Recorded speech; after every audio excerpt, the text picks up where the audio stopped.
Bro, ajari gua hikmah. Demikian sebuah kalimat terucap dari sahabat saya yang memiliki gedung di depan City Walk Sudirman. Gedung 30 lantai tersebut, kantornya berada di lantai 29 dan lantai 30. Saya terkejut kenapa tiba-tiba saya baru datang ke kantornya dia berkata demikian. Tapi dia sahabat lama saya. Dia juga mitra bisnis saya. Saya tahu sekali tabiatnya. Dia berhati lembut, sensitif sekali. Dan kalau dia berkata begini, saya jarang komentar. Dalam hati saya berkata, apa dia mau nonton video naratif serial Sadar Kaya Advance ya? Lalu otak iseng saya keluar dan berkata, si Ahmad supir lu bawa motor?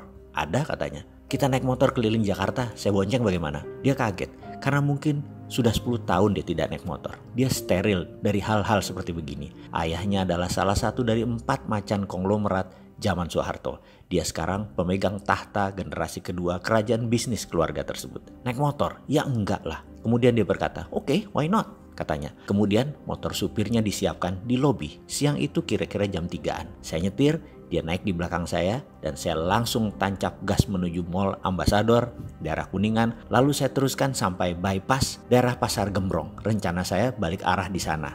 Dan ternyata hujan besar sekali di daerah bypass tersebut. Untung kami sempat berteduh di bawah tol di bypass tersebut. Ada puluhan motor melakukan hal yang sama. Hujan membesar, air bergerak naik ke arah trotoar, dan sahabat saya mulai gerutu. Sialan lu, basah nih gue. Di samping kami, seorang ayah dengan anaknya kira-kira berusia 10-12 tahunan berdiri merapat kedinginan. Air mengenang naik cepat sehingga sejajar trotoar tempat kami berdiri. Tiba-tiba ada mobil dengan kecepatan tinggi di dekat kami membuat siraman air kotor muncrat membasahi hingga tubuh kami. Semua orang menghujat seketika termasuk sang anak kecil tadi. Nampak sang ayah menenangkan dirinya.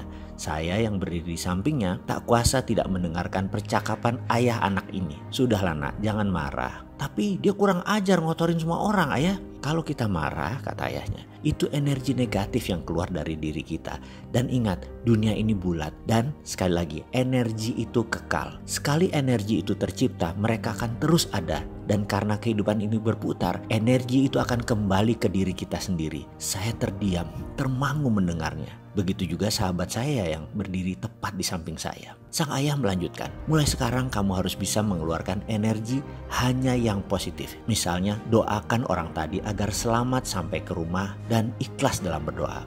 Doakan semua orang yang berteduh ini selamat sampai di rumah dan tidak terkena penyakit. Doakan pengemis di pinggir jalan. Doakan apa saja yang kamu lihat. Anak sekolah yang baru pulang, tukang sapu jalanan, semua yang kamu lihat, doakan. Percayalah, hidupmu akan lurus, mudah, dan selamat dunia akhirat. Papa selalu mencari uang halal untuk keluarga. Siang malam, semua papa doakan. Mamahmu menanak nasi, dia berdoa. Ucapkan doa baik buat petani yang menanam, pedagang yang berjualan, pengendara yang membawa beras ini, petani yang menggiling padi menjadi beras, ikan yang dimasak pun mama selalu mendoakan. Sehingga apa yang kita makan sudah disyukuri, sudah diikhlaskan, sudah diseimbangkan. Tak lama kemudian sebuah Alphard warna hitam tepat berhenti di depan mereka dan pintu terbuka. Mama, kata sang anak sambil naik ke mobil tersebut, dan supir mobil tersebut bertukar dengan sang ayah.